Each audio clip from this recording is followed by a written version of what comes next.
Bom dia a todos. Sejam muito bem-vindos aqui a mais um webinar. O meu nome é Inês Almeida e sou gestora de comunicação aqui da Câmara de Comércio e Indústria Portuguesa e estou aqui como anfitriã deste webinar. Dou também as boas-vindas aqui aos nossos oradores de hoje, a Daniela Costa e o Ricardo Louro, e gostaria de vos informar que este webinar está a ser gravado e que a gravação será partilhada no nosso canal do YouTube. Passo então aqui a palavra ao Ricardo e desejo a todos uma boa sessão. Até já. Obrigado, Inês. Bom dia a todos. É um prazer estar aqui convosco hoje para falar de governança, fiscalidade e no centro da estratégia empresarial. Para tanto, vou falar eu e a Daniela, como foi aqui dito. Este é um breve resumo de quem eu sou. Já sou advogado há 20 anos, sobretudo focado em direito imobiliário, consultoria de negócios, direito societário e direito tributário, muito focado nos últimos 10 a 15 anos em investimento internacional, em clientes internacionais, eh, e sobretudo também em investimento imobiliário e depois algumas das derivações do investimento imobiliário, como os Golden Visas. A Daniela, que vou deixar que se apresente já que está aqui. Daniela, quer-se Obrigada. apresentar? Obrigada, Inês, e muito bom dia a todos. O meu nome é Daniela Lopes Costa. Eu sou advogada há ligeiramente menos anos que o Ricardo e especializada na parte de direito fiscal, especificamente onde eu trabalho há mais de 10 anos. Nos últimos anos eu tenho acompanhado e tenho feito uma crescente acompanhamento de clientes privados para estruturações internacionais e foco-me atualmente em estruturações e fiscalidade internacional. Tendo um departamento, obviamente, que cobre todas as áreas da fiscalidade em Portugal. E também tenho um foco em Startup Law, principalmente nos últimos tempos, porque existe uma conexão cada vez maior entre benefícios fiscais, fiscalidade e Startup Law. E obrigada. Obrigado, Daniela. Bom, o que é que nos traz aqui? Traz-nos falar, sobretudo, destes 8 pontos que aqui temos. Estruturação societária para crescimento e internacionalização, modelos de governança cooperativa e boas práticas de controle interno, o Orçamento de Estado e as principais alterações para 2026, as regras sobre os custos, o regime fiscal entre empresas e internacionalização, Zona Franca da Madeira, redomiciliação para a Zona Franca da Madeira e depois uma conclusão, e afinal, claro, um tempo para perguntas e respostas da nossa parte convosco. Bom, estruturação societária para crescimento e internacionalização. Uh, Como nós costumamos dizer, a internacionalização não começa no mercado, começa na estrutura. O erro, muitas vezes, das empresas é crescer sem a necessária estruturação e sem a necessária estrutura, e depois, visto o crescimento, tenta-se adaptar. Nós já não podemos, nos dias de hoje, fazer este tipo de atuação, nem como advogados, nem aconselhar os nossos clientes empresariais, porque já não estamos num mundo em que a tentativa e erro por si só seja suficiente. Hoje em dia temos demasiada concorrência, o crescimento é demasiado rápido para sobrevivermos no mercado sem um plano, sem uma organização, sem a percepção de porque é que vai haver essa passagem para o mercado internacional. Portanto, vamos sim potenciar o crescimento acelerado, mas se tivermos estruturas informais, vamos ter efetivamente aqui o outro ponto que nós focamos, um risco acumulado e muitas vezes, devido à falta de preparação dos investidores, falhamos. Portanto, temos, sobretudo, primeiro que pensar no porquê internacionalizar, para onde fazer essa internacionalização e em que modelo é que vamos fazer a passagem para o mercado internacional. Portanto, o que é que nos cumpre a nós? Fazer a separação do risco, sobretudo, e há vários modelos, já vamos ver como é que nós separamos o risco. organizar os ativos, dependendo do ramo nos quais as empresas atuam, fazer uma preparação para o investimento e somente depois fazer então a escalabilidade internacional. Portanto, basicamente precisamos de fazer uma estruturação, uma arquitetura que nós chamamos arquitetura de crescimento. E para isso temos variedíssimos modelos. Aqui está referido um modelo da holding, não é necessariamente, aliás, não há holdings em Portugal, não é necessariamente uma SGPS, é sim uma sociedade-mãe mais subsidiárias operacionais. Será talvez o primeiro modelo. Neste caso estamos a falar da constituição de uma sociedade subsidiária, estrangeira, totalmente controlada pela sociedade portuguesa. Portanto, com isto, quais são as vantagens que nós obtemos? Limitação da responsabilidade, uma credibilidade local e um aumento da autonomia operacional nesse mercado. O que é que temos de estruturar de antemão? O capital, perceber qual é que é o modelo de governance, já vamos ver mais acima, a nível de órgãos especiais e poderes de representação. Quem é que vamos mandatar? Vai ser simplesmente, vai haver um procurador, vai haver um conselho administrativo? Tudo isso tem que ser visto de antemão. Outro modelo, ou outra alternativa, em vez de fazermos a subsidiária, podemos criar a sucursal.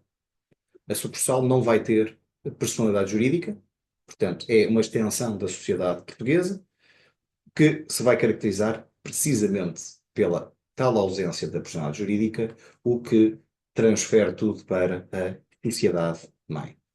Pode ser quando a intenção do cliente ou da empresa portuguesa é manter um maior controle sobre o que está a passar a nível de decisão de cúpula. Normalmente, as estruturas que nós propomos são estas estruturas bipartidas. Uma holding ou uma sociedade-mãe e depois a criação de uma SPV para ativos, nomeadamente, seja de investimento imobiliário, seja de comércio, fazemos sempre a gestão do risco com a SPV para cada modelo de negócio e a sociedade-mãe depois para governance. Finalmente, podemos falar das joint ventures, que basicamente é entrar no mercado com um parceiro local, o que acaba por não ser tão importante, tiramos o peso da questão da estruturação societária e passamos para a questão do contrato que vai gerir esta joint venture. Temos que aí antecipar outras coisas que já são dadas como adquiridas quando estamos dentro da mesma estruturação societária, do mesmo grupo societário. Temos que estruturar como é que vai ser o mecanismo de controle e de governance dessa joint venture, como é que vão ser distribuídos os dividendos, quais é que serão os mecanismos de saída da joint venture e, sobretudo, temos que ter muito cuidado com as cláusulas de não concorrência para que estejamos protegidos. Bom, depois, obviamente, podemos também pensar e entrar noutro campo, que será o campo das aquisições, dos M&As. Não penso que seja algo que devemos tocar muito a fundo aqui, mas é também possível fazermos este tipo de negócio. Bom, onde é que nós temos detectado que a maior parte das empresas acabam por errar? 4 pontos. Não se cria uma estrutura bipartida, não temos, ou mais, não temos SPVs alocadas a cada negócio e, portanto, temos uma confusão a nível de património. O património e o risco acaba por estar misturado tudo numa só sociedade, em vez de repartirmos o risco por variedíssimas estruturas, pelas SPVs. Portanto, temos aqui uma ausência da devida proteção. Outro erro crasso que nós vemos prende-se com o não planeamento a nível, já não podemos dizer isto, enfim, a não estruturação a nível fiscal, perdoem-me aqui pelo lapso de língua, não estruturação a nível fiscal entre as sociedades de grupo, entre os diversos ordenamentos jurídicos que estão aqui em causa, dependendo de onde é que estamos a fazer a nossa entrada no mercado internacional, Europa, Estados Unidos, Médio Oriente, América do Sul, seja onde for, Singapura, Hong Kong. Todos estes mercados são diferentes e as estruturas jurídicas são diferentes, portanto, cumpre fazer uma estruturação fiscal internacional ante o início da nossa expansão, e muitas vezes, apenas quando começam a aparecer os resultados operacionais, os nossos clientes têm a intenção de, bom, vamos então, como é que eu vou fazer aqui a poupança do lucro obtido? Já vamos em muitos casos, tarde para fazer uma devida estruturação. Eu vou deixar a Daniela falar sobre essa parte. É interessante depois ouvirmos como é que podemos fazer isso. Bom, e sobretudo o foco, e desculpem de eu andar aqui em círculos, o foco na falta de planeamento para os próprios investidores. Muitas vezes, os investidores da própria sociedade, mãe, não têm a proteção, não têm mecanismos de saída, não têm mecanismos de distribuição de dividendos devidamente colocados de antemão, e, portanto, quando fazemos a internacionalização do negócio, acabamos por não ter esses mecanismos depois de distribuição que vão penalizar o lucro, que na realidade é o que os investidores procuram para estes tipos de negócios. Bom, e entramos então nos modelos de governance e boas práticas de controle interno. Bom, em Portugal nós temos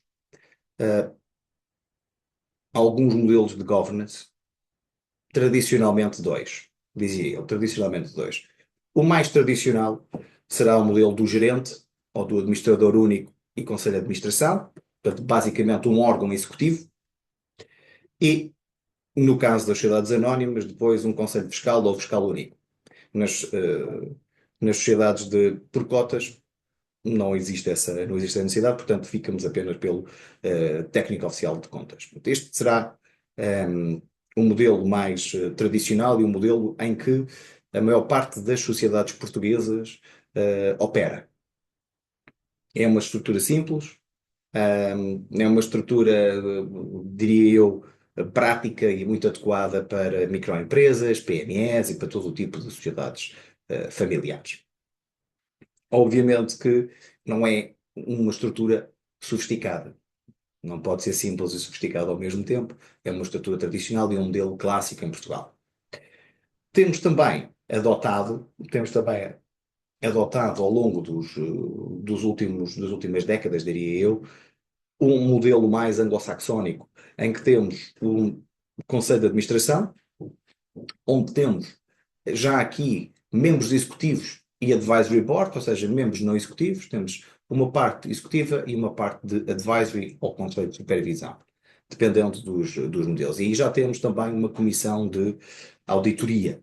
É um modelo mais sofisticado que confere um maior equilíbrio entre a gestão e a supervisão e que acaba por estar mais alinhado com práticas internacionais. Portanto, no evento de uma internacionalização, acaba por trazer mais desenvolvimento orgânico e não tanto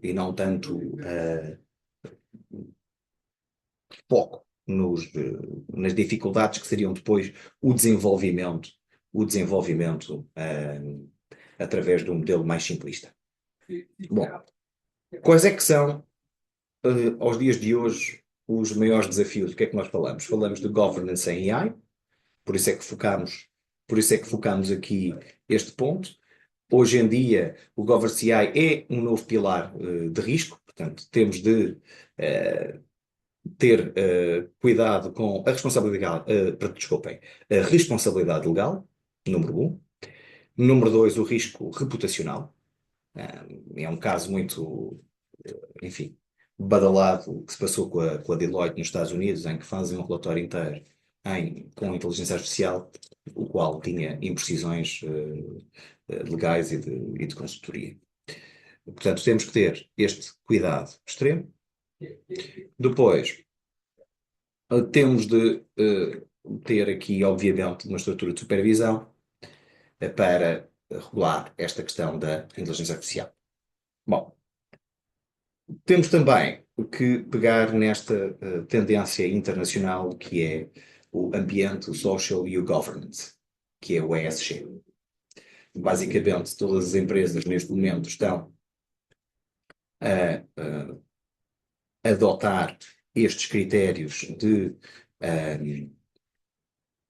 vamos dizer, de governance, sobretudo o ESG com a monitorização do consumo energético e o cuidado com a pegada de carbono em tempo real. A nível social, temos a questão dos recursos humanos e as questões hoje em dia, de boas práticas no local de trabalho, diversidade, retenção. A nível de governance, temos hoje em dia a escola da transparência das decisões e de controlo de conflito de interesses. O que é que acaba por fazer isto às empresas? Acaba por tornar mais fácil o financiamento, acaba por valorizar os processos de merger and acquisition e acaba por ser mais atraente para que haja investimento de fundos internacionais. A nível de integração jurídica, acaba por ter que se fazer, sobretudo aqui, foco nos acordos parasociais para que possamos fazer o entrelaçar entre os estatutos da empresa e os acordos parasociais, de modo também a vincular depois não só os sócios, como os órgãos sociais da empresa. Bom, e passava agora a palavra à Daniela. Obrigada, Ricardo. Quando nós falamos em governança e fiscalidade, nomeadamente em termos de estratégia empresarial, e quando a Inês e a Câmara do Comércio nos propuseram este desafio deste webinar, eu pensei em conjunto também com o Ricardo em alguns pontos que seriam importantes abordarmos nesta perspectiva para o mercado empresarial, ok, no tecido português. E esses temas passam, obviamente, pela questão das alterações do Orçamento de Estado e tentar perceber o impacto delas. Outro tema que vamos abordar são as regras sobre custos, ou seja, uma pergunta que é sempre questionada, independentemente da nacionalidade dos nossos clientes, é o que é que pode ser ou não pode ser deduzido em termos fiscais nas empresas em Portugal. E depois também passamos aqui um pouco os olhos pela questão do regime fiscal e na parte da internacionalização em concreto. E, por fim, terminamos a falar de um regime bastante atraente, ainda possível, que é o da Zona Franca da Madeira. Em primeiro lugar, sobre o Orçamento de Estado e as principais alterações. O Orçamento de Estado é sempre um momento muito interessante para os fiscalistas, porque é um momento em que cria alterações estruturais a todos os nossos códigos, as bases daquilo que nós estudamos e que aplicamos no dia a dia. E neste caso em concreto, e a maior parte dos orçamentos de Estado, existem várias áreas de atuação e de alterações ou de ajustes, digamos assim, legislativos. São eles em sede de IRS, IRC, impostos indiretos, impostos sobre o património, onde temos o IMI, o IMT, e também sobre benefícios fiscais. Aqui, no próximo slide, eu gostaria de realçar dois tipos de impostos, avançando aqui para o próximo slide. Dois pontos que são os mais relevantes para quem efetivamente tem uma empresa e pensa nesta estruturação, ou seja, são eles em sede de IRC e a parte dos benefícios fiscais. Em sede de IRC, eu diria que este ano não houve alterações substanciais, efetivas ou dramáticas ao nosso regime de IRC, de Imposto sobre o Rendimento das Pessoas Coletivas. Houve alguns ajustes relativamente às tributações autónomas e às despesas adicionais com prestações de trabalho em regime de teletrabalho, o que é que pode ser incluído ou não, mas principalmente, e de realçar, é o enquadramento de taxas gradualmente reduzidas em sede de IRC.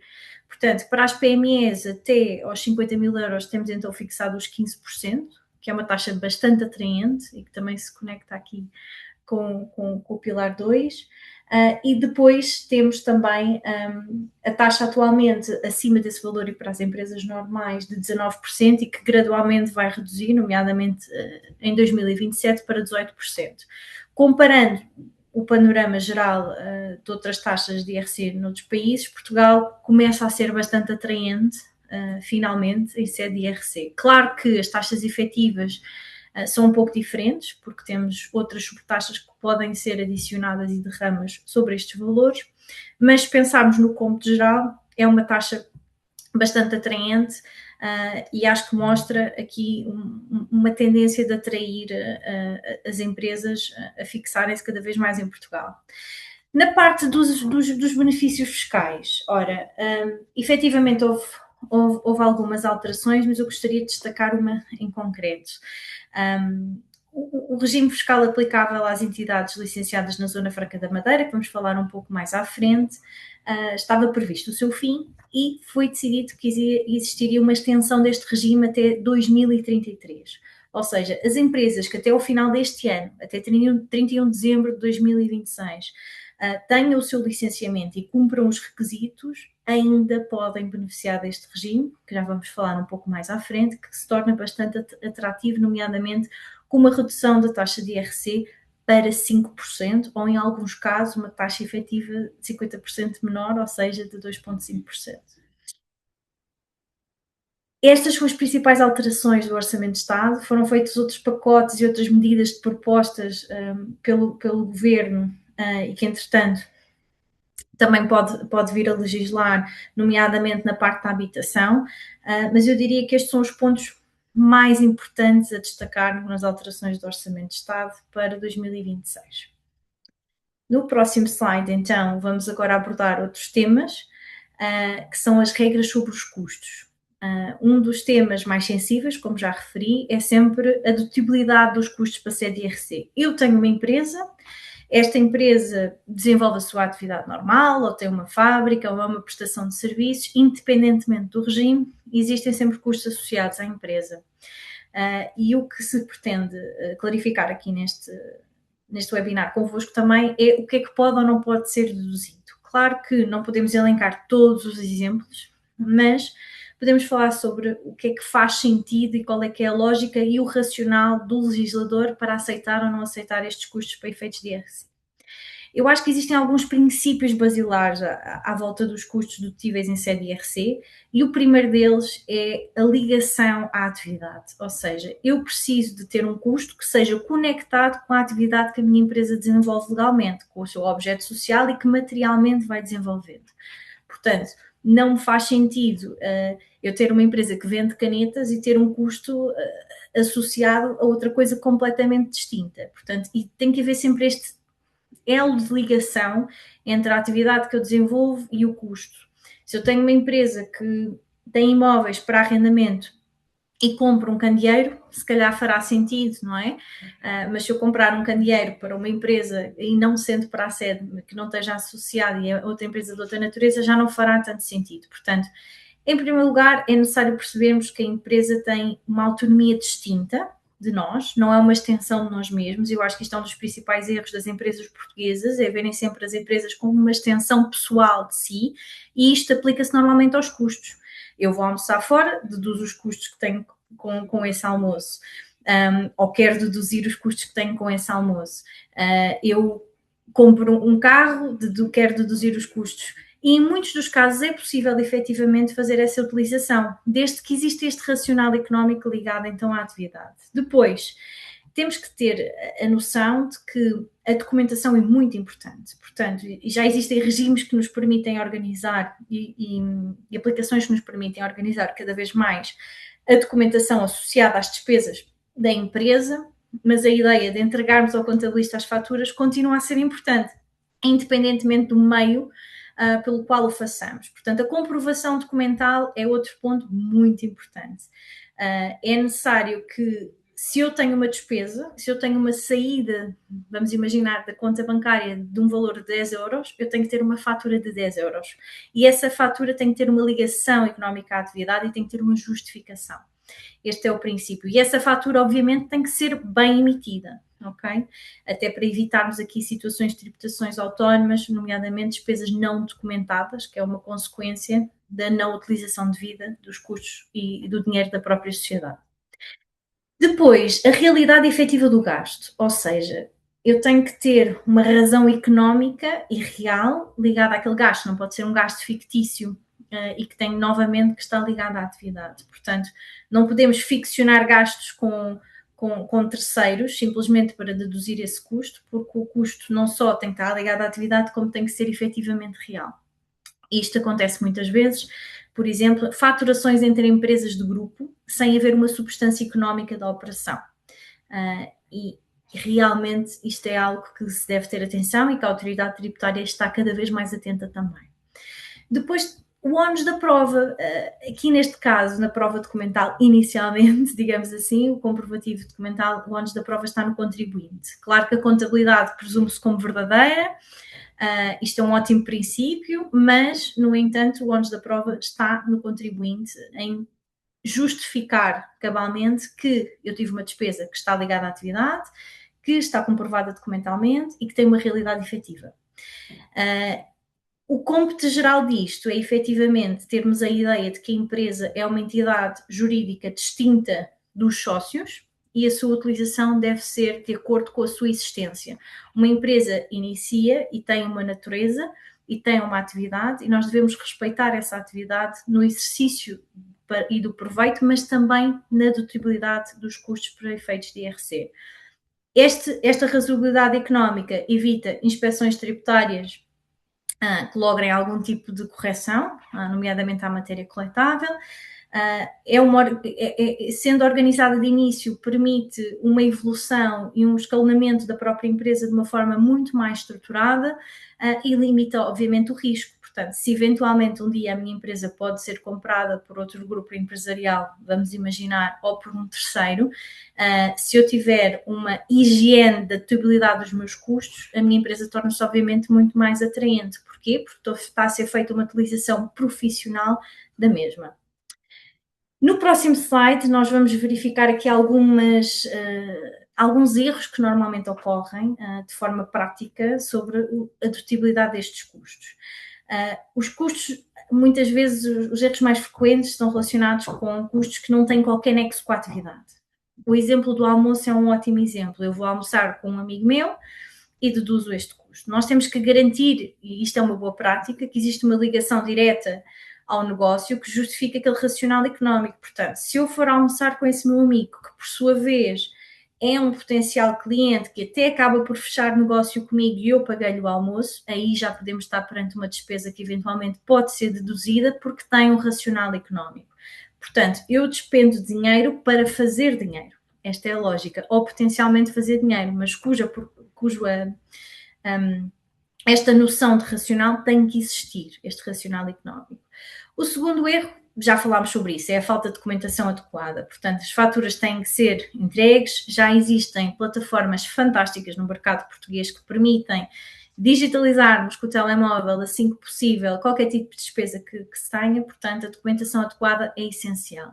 O terceiro erro que eu gostaria de destacar é, muitas vezes, as despesas excessivas ou desproporcionais e também pessoais. Portanto, vamos imaginar uma empresa que iniciou a sua atividade e que do nada tem uma despesa para por exemplo, uma viagem de ski, por exemplo. Nada proporcional à atividade em concreto, nada proporcional relativamente à rentabilidade da empresa, uma empresa que esteja a gerar 20, 30 mil euros, fazer uma despesa de 5 mil euros de viagem, não tem lógica, e também, sendo uma despesa pessoal, obviamente que isso não deve estar conectado.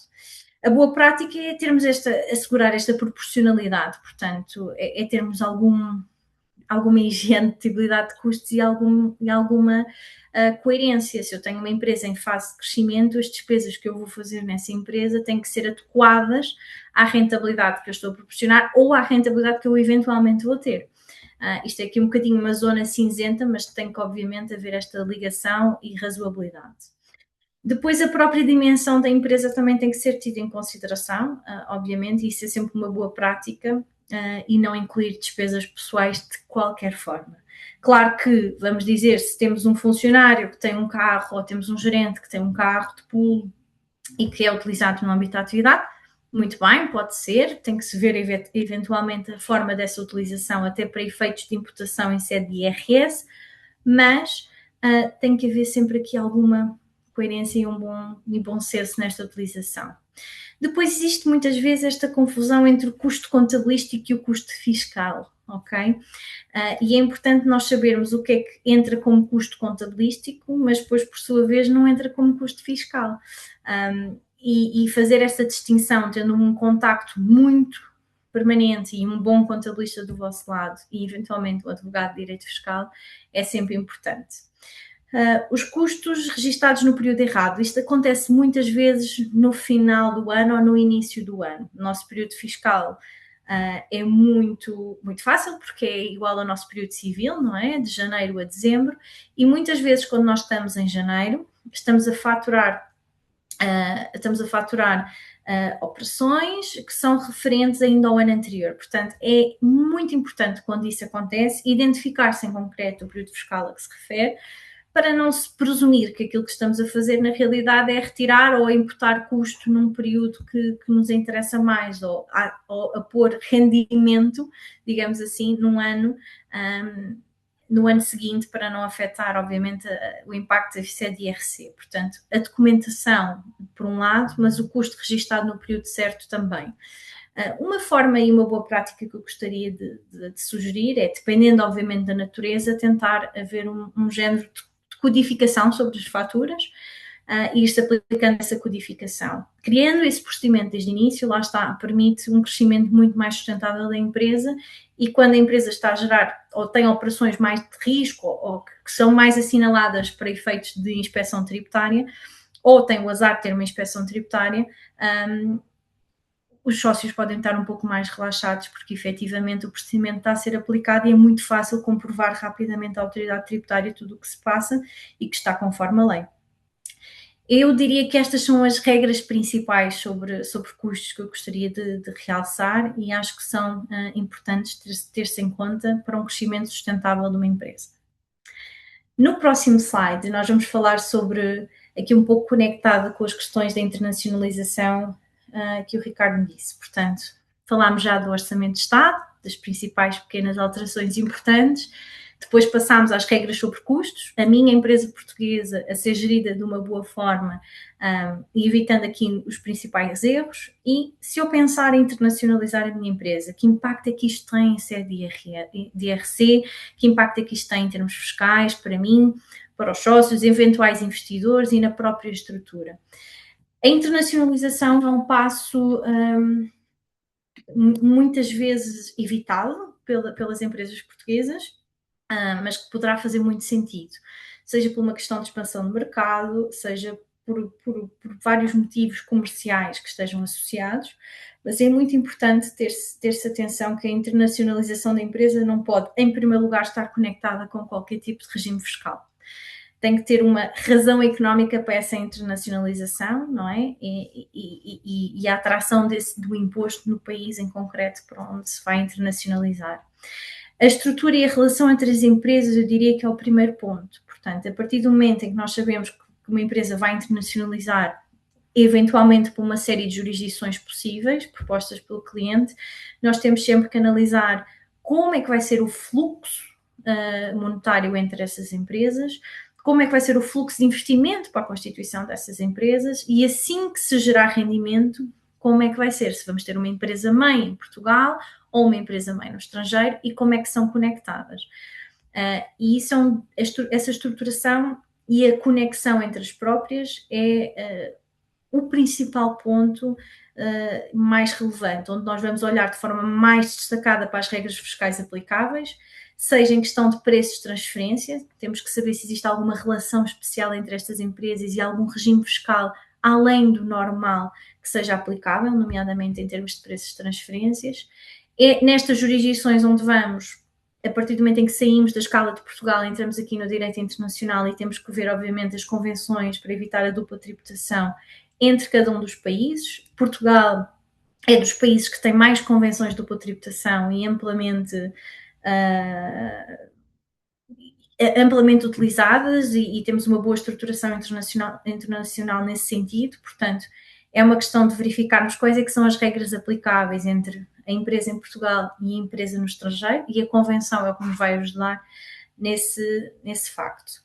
Depois temos que olhar o impacto fiscal no fluxo, ou seja, se eu empresto dinheiro à empresa estrangeira, não é? A forma como empresto esse dinheiro, se existe sujeição para efeitos de imposto de selo, se existe sujeição para efeitos de imposto na jurisdição em concreto onde eu vou escolher, se essa empresa gera rendimento e esse rendimento volta para Portugal ou vice-versa, como é que vai ser tributado esse rendimento? E aqui existem alguns regimes muito interessantes, nomeadamente o regime da Participation Exemption, que é um regime que basicamente evita uma dupla tributação económica quando temos duas estruturas, a empresa A num país e a empresa B noutro país, ao distribuir dividendos ou pagar juros, é possível que exista isenção desses impostos, pode ser muito interessante. E depois, neste impacto fiscal, também temos que considerar, obviamente, os custos que estão em causa. Isso é, se calhar, um primeiro ponto. A internacionalização faz sentido, mas temos que saber quais é que são os custos de manutenção e os custos de constituição. E, acima disso, considerar, obviamente, o impacto fiscal. Depois, o regime fiscal em concreto aplicado a estas jurisdições. E um dos erros principais que nós também vemos das empresas, sejam estrangeiras como portuguesas, aqui a expandirem para o estrangeiro, é muitas vezes uma expansão sem substância económica. O que é que isto quer dizer? Não existe uma razão lógica efetiva para uma certa empresa implementar-se num país a não ser, muitas vezes, o benefício fiscal. Isto não pode ser. Existem regras anti-abuso, CFC, que nos previnem estas situações, mas é necessário criar-se e termos esta substância económica.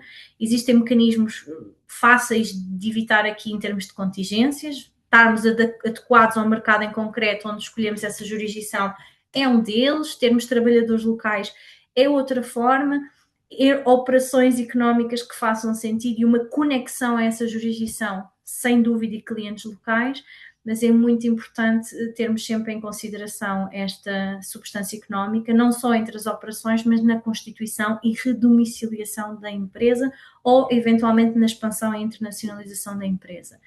Isto leva-nos a pensarmos nesta lógica económica de boas práticas. Novamente, quando nós temos, seja uma empresa portuguesa, temos boas práticas e temos certas regras. Quando passamos a uma internacionalização, o risco é maior e as boas práticas e o compliance têm que ser diferente. Portanto, aquilo que nós sugerimos sempre é que exista uma revisão destas estruturas e destes grupos a nível internacional para sabermos se existe algum risco, se existe alguma contingência fiscal, qual é que é o valor dessa contingência, ou em sede de coimas ou de apuramento de imposto, e o que fazer para corrigir. Portanto, é uma ideia muito preventiva do regime fiscal das empresas e internacionalização, é esta revisão, quase que em sede de due diligence anual, para sabermos como é que está a empresa face às alterações legislativas intergrupo, nas várias jurisdições, e o que é que podemos fazer para mitigar estes riscos. Isto é a forma como conseguimos com que os nossos clientes durmam mais descansados, nomeadamente os empresários que têm estruturas lá fora. Por fim, eu gostaria de destacar que o acompanhamento é necessário. Existe muitas vezes esta ideia de que nós vamos a um advogado ou um advogado de direito fiscal, muitas vezes não vamos, até vamos ao contabilista, quando existe um problema, quando surge uma inspeção, quando existe um tema. E o momento da estruturação é um momento mais importante, na minha opinião, para envolvermos um advogado, nomeadamente que seja especializado tanto na parte de corporate como na parte fiscal. Porquê? Porque ter-se em consideração estas boas práticas desde o início permite, lá está, este crescimento sustentável e evita riscos e contingências. E esses riscos e contingências têm um custo que tem que ser apurado, não é? Em termos de projeto, quando se pensa no projeto de internacionalização, e só é possível ter-se em conta quando é feito um acompanhamento e um estudo desde o início desta estruturação. Claro que as estruturações são muito tailor-made, cliente a cliente, consoante a situação de cada cliente, mas existem pontos basilares e são estes pontos que aqui eu gostaria de falar convosco. Esta monitorização contínua e adaptação às alterações fiscais acho que tem que ser sempre garantida, por forma a termos um acompanhamento mais presente na nossa estrutura internacional, e se estamos numa fase de internacionalização, então é uma fase também de obviamente ter um custo, esse sim também dedutível com um advogado. E esse acompanhamento especializado é necessário, e acho que é necessário sempre procurar-se colegas que sejam da área específica, que estejam habituados a este tipo de operações. Por fim, a questão sobre a internalização eu acho que deixo finda e resumo dizendo que é necessário sempre considerar-se o impacto desta estrutura em termos fiscais, mas também os riscos e a forma de os mitigar. No próximo slide falamos então sobre um regime muito atraente, já não temos muito tempo para falar sobre este regime. Quando nós estamos a pensar numa estrutura em Portugal e temos uma empresa em Portugal, existem alguns regimes muito atraentes mesmo assim para Portugal, seja desde a pequena qualificação como PME para redução de uma taxa de IRC para os primeiros 50.000 euros, como eventualmente outras certificações, nomeadamente para startup, mas existe um regime, e muitas vezes nós pensamos em internacionalizar lá para fora, mas temos dentro de Portugal um regime muito atraente na Zona Franca da Madeira. Lembram-se que eu referi que uma das alterações do Orçamento de Estado foi basicamente a prorrogação deste regime até 2033, ou seja, estamos a falar de que o regime da Zona Franca da Madeira, que tem vários benefícios fiscais, mas o principal é a taxa reduzida de IRC neste momento de 5%, ou seja, de 19% para 5% é bastante atraente. É possível, tem requisitos estritos, obviamente, e é bastante acompanhado, nomeadamente pelas instituições europeias, mas é um regime que está ao alcance de muitas empresas em Portugal e que às vezes não é considerado. Os principais benefícios deste regime da Zona Franca da Madeira são a taxa efetivamente reduzida de IRC para 5%, a isenção na retenção na fonte sobre os dividendos não residentes, com certas condições, mas basicamente se eu for não residente ou a minha sociedade, porque posso ser eu a nível pessoal ou ter uma sociedade que é sócia e esta empresa por algum motivo gera juros para pagar juros, a empresa gera dividendos, eu posso ser isento obviamente desses rendimentos. E existem também outros benefícios adicionais, nomeadamente a redução de 80% para efeitos de impostos sobre o património, IMI, IMT e imposto selo, nomeadamente em todos os contratos também que são celebrados na Zona Franca da Madeira.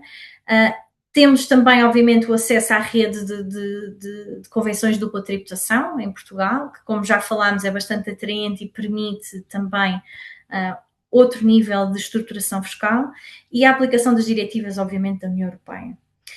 Existem, então, critérios para nós entrarmos na Zona Franca da Madeira, e o primeiro deles é que a nossa empresa tem que estar licenciada. Portanto, focando-nos neste ano concreto, as empresas que até ao final deste ano peçam o licenciamento podem estar aptas à utilização destes benefícios de futuro. O primeiro requisito é a criação de emprego. Tem que se criar até 5 postos de trabalho e fazer um investimento até 75.000 euros. Este investimento tem que ser em ativos fixos, tangíveis ou intangíveis durante os primeiros 2 anos de atividade da empresa, mas caso eu não queira fazer esse investimento, também existe a possibilidade, por outro lado, de fazer uma criação líquida de postos de trabalho de 6 postos de trabalho, e obviamente tem que os manter, mas é ou um requisito ou outro. Portanto, ou eu faço a criação líquida de postos de trabalho de 5 postos de trabalho mais um investimento de 75.000 euros, ou então 6 postos de trabalho ou mais, mantendo-os, obviamente, durante o período legal. Depois, obviamente, reforço outra vez, a substância real e económica. Tem que haver uma razão efetiva para nós estarmos a olhar para a Zona Franca da Madeira e para operacionalizar esta empresa e redomiciliar esta empresa para esta área em concreto, e não pode ser uma ficção para efeitos de apenas proveito fiscal, ok?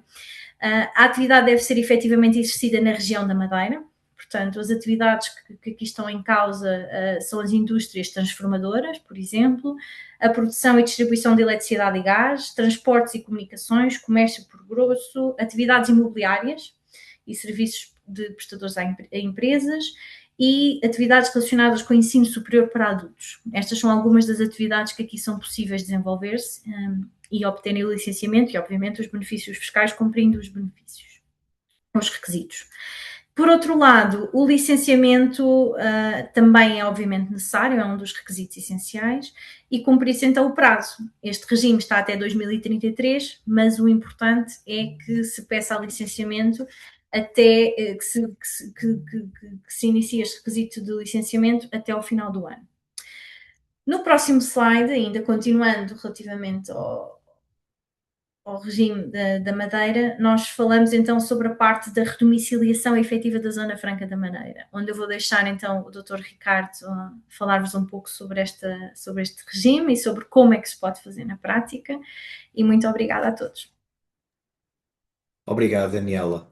Bom, atendendo ao pouco tempo que temos, eu vou saltar este slide, que na realidade é um reforço do que a Daniela acabou de falar, com enfoque para que, ou para o ponto em que, sim, os benefícios estão neste momento aprovados até 31 de dezembro de 2033, nomeadamente a tal redução do IRC em 5%, mas o licenciamento tem de ser efetuado até o final do ano de 2026, neste momento. Provavelmente será prorrogado, como já foi prorrogado inúmeras vezes, mas a verdade é que neste momento teremos de iniciar o processo de licenciamento e concluí-lo até 31 de dezembro de 2026, para então podermos beneficiar destas taxas reduzidas até 31 de dezembro de 2033. Bom, o porquê redomiciliar para a Zona da Madeira? Eficiência fiscal, na qual eu não vou, Daniel já o desenvolveu substancialmente. Temos acesso ao mercado europeu. Porquê? Porque o benefício fiscal é precisamente para exportações, não necessariamente para o mercado europeu, simplesmente exportações. A verdade é que, se juntarmos este ponto 2 com o ponto 3, que é o reforço da credibilidade internacional, entendemos aqui a referência destes pontos. A Zona Franca da Madeira não é um offshore, não é um paraíso fiscal, é um centro de negócios internacional, não é? Madeira International Business Center, como eles gostam de se referir, e, portanto, reforça a credibilidade internacional, tem regras muito restritivas de substância económica e de licenciamento, e, portanto, podemos, obviamente, juntar aqui a segurança jurídica que vem de um regime fiscal favorável, mas estável ao longo de todos estes anos.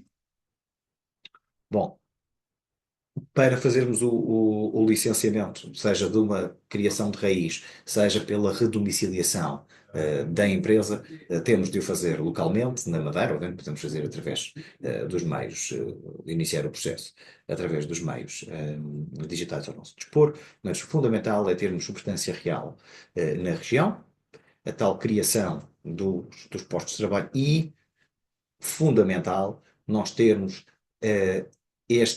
se tivermos menos de 6 postos de trabalho, temos este investimento que a Daniela também falou em ativos fixos, no mínimo de 75 mil euros, que tem que ser feitos nos primeiros 2 anos de atividade da empresa na Zona Franca da Madeira. Bom, como tínhamos referido, temos uma estabilidade legislativa, ou seja, mesmo que neste momento estejamos a falar no horizonte de 7 anos para benefícios, a verdade é que já tivemos nesta situação variadas vezes anteriormente, e, portanto, o mais certo será uma prorrogação deste benefício. Temos, obviamente, aqui todas as garantias para os investidores continuarem a desenvolver o negócio no arquipélago da Madeira e fazer com isso a internacionalização e o crescimento da empresa. Bom, e com isto terminamos o nosso webinar e ficamos à espera das vossas perguntas e respostas da nossa parte. Não sei se a Inês quer intervir aqui ou se nós lemos aqui Eu vou então abrir o chat e ver se há aqui algumas questões. não me parece que haja. Se alguém Seja tiver como for, questões, sim, seja como for, podem-me sempre encontrar, a mim e ao Ricardo Louro, nas plataformas normais e contactarem-nos. E estamos sempre disponíveis a ajudar, obviamente, nas questões de qualquer empresa portuguesa, principalmente nestas questões de estruturação internacional.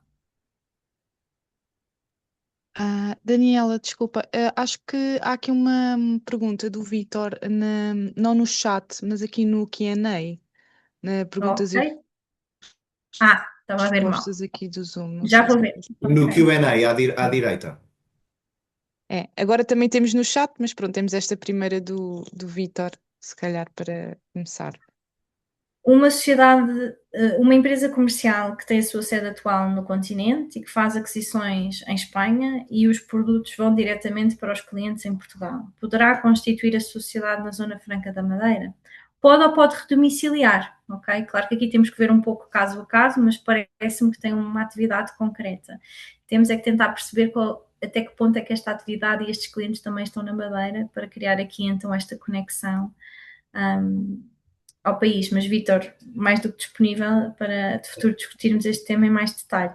Mas Depois faz-me ainda outra permita-me questão. permite-me só, Daniela. Vítor, atenção, temos que ter aqui um ponto-chave. O benefício da Zona Franca da Madeira na exportação, não na importação. E o que eu estou a ler na sua pergunta é que faz aquisições em Espanha e os produtos são vendidos em Portugal. Aqui não faz sentido ir para a Zona Franca da Madeira. Está bem? Portanto, o ponto é exportar, não importar. Portanto, o benefício fiscal da redução do IRC é na exportação e não na importação. Está bem? Desculpa, Daniela, só porque parece-me que Sim. era esta O a questão. Vítor faz ainda outra questão sobre uma empresa portuguesa que constitui uma empresa no Brasil e onde participa a 100%. Que cuidados devemos ter no envio de dinheiro para empréstimos? Bem, os empréstimos ou suprimentos são obviamente necessários para uma empresa iniciar a sua atividade.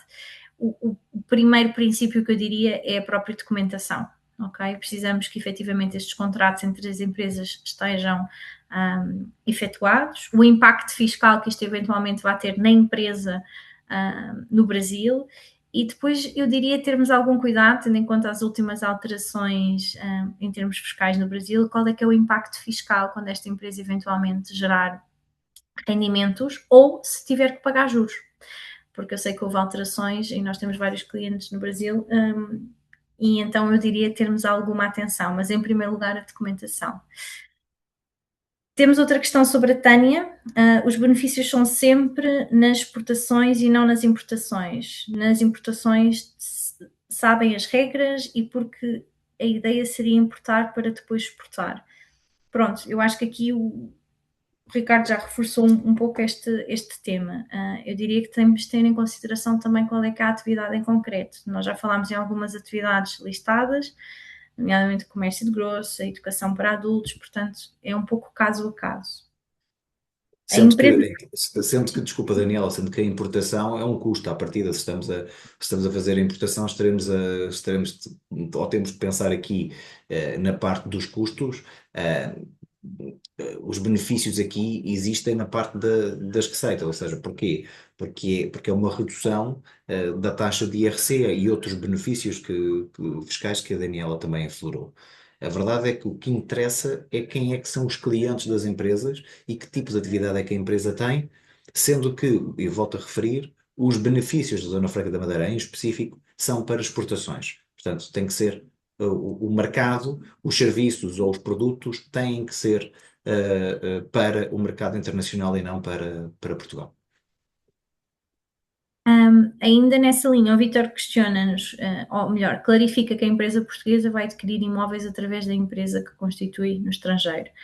Eu aqui gostaria de realçar uma especificidade. Quando nós falamos na estruturação internacional, existem, e nos acordos de dupla tributação, existem algumas regras específicas. E, nomeadamente, existe uma regra específica quanto à imputação dos rendimentos a uma certa jurisdição quando uma empresa detém mais de 50% do seu ativo em imóveis localizados numa certa jurisdição. O que é que isto quer dizer?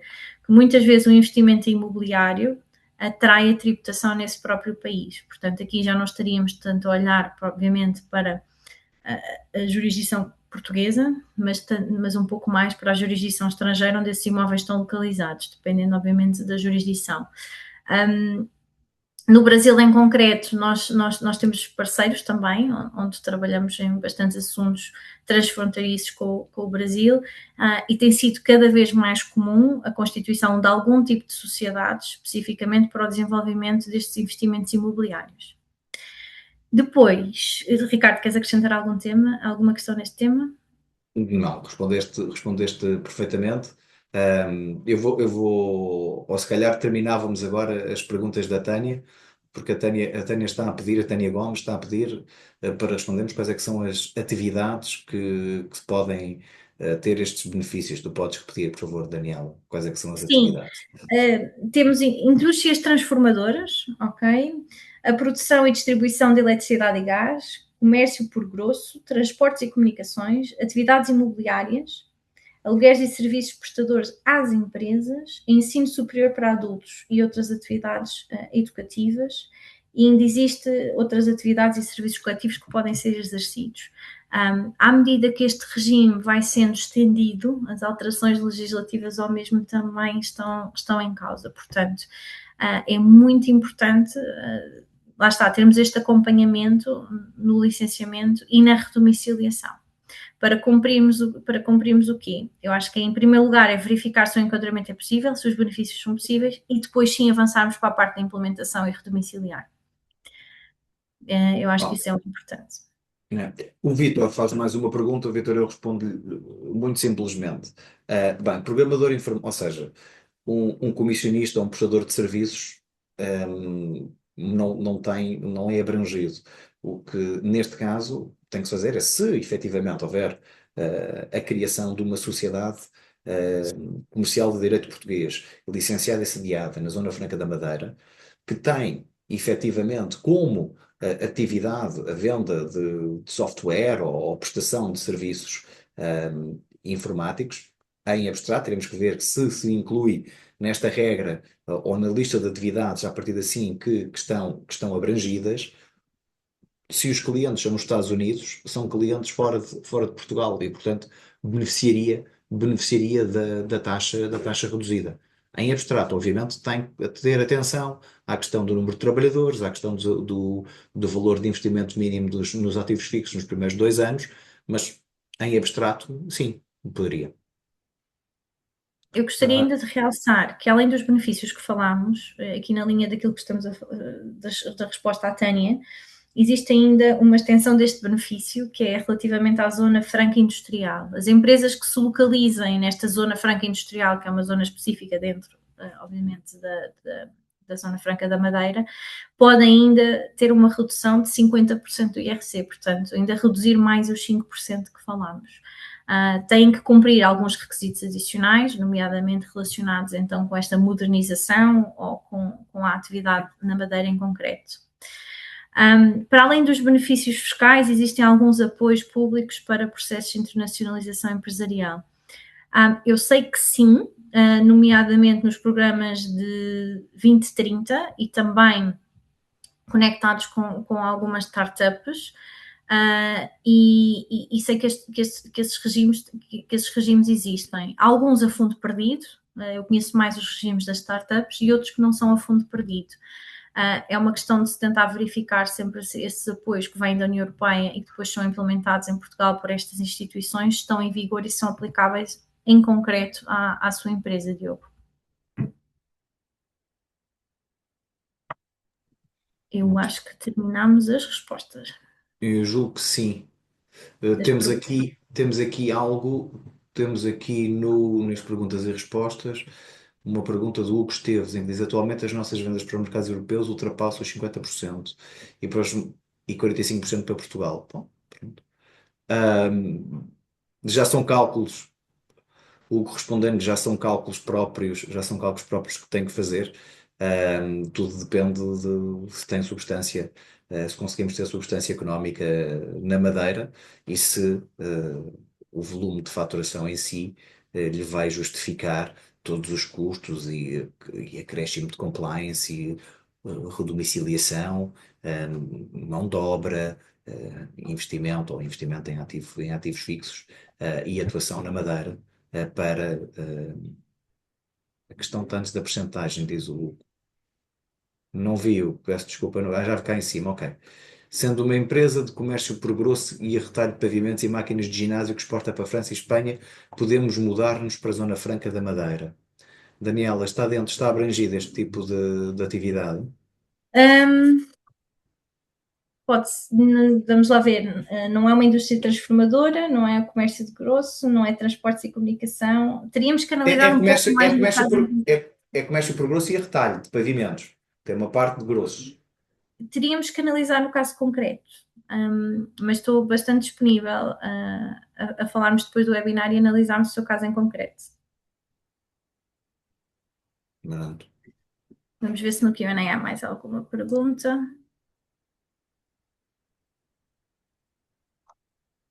Penso que não. Cada vez mais eu e o Ricardo temos nos focado nestas matérias, a conectar, obviamente, aqui o direito fiscal com o direito fiscal internacional, com o investimento e o corporate, e estamos, obviamente, disponíveis, nós e as nossas equipas, a ajudar-vos a considerar estes benefícios, considerar a redomiciliação, se é necessário ou não, mas é sempre necessário analisar casuisticamente cada empresa e a substância desta operação. Resta-nos Só para agradecer-vos pela finalizar, atenção. desculpem, Ricardo e Daniel, só aqui para Diga, diga. finalizarmos, acho que o José Ramalho deixou aqui uma questão que já tinha feito antes, mas voltou a repetir, só a mesma última, para depois então fecharmos aqui a nossa sessão. O José está onde? Está no chat? Sim, está no chat. Eu posso ler. O José Ramalho Se considera, pergunta. se considera Exatamente. um cross-trade uma exportação. Se Certo, as vendas certo. para a União Europeia, evidente que as vendas para a União Europeia são exportações. Tudo o que seja fora de Portugal é exportação. Portanto, eu entendo a sua pergunta no âmbito, talvez, do Tratado de Maastricht ou por ser a União Europeia um mercado único, mas sim, a venda para, podemos ir mais longe, a venda para a Espanha é uma exportação. Já. Portanto, temos o princípio de livre circulação de pessoas e bens à mesma, que nos beneficia bastante, fazendo parte da comunidade em termos fiscais, nomeadamente, mas continua a ser, obviamente, uma exportação. E é assim tratado fiscalmente, não é? E é assim tratado fiscalmente.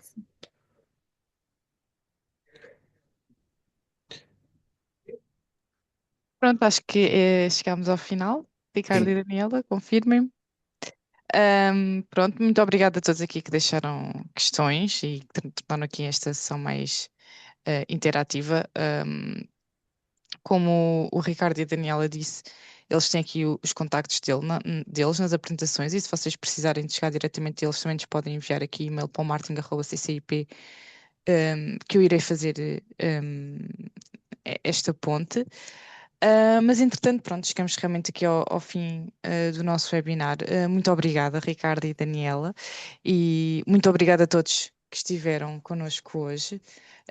Nós vamos enviar a gravação deste webinar por e-mail a todos os participantes que no formulário de inscrição deram autorização e consentimento para tal.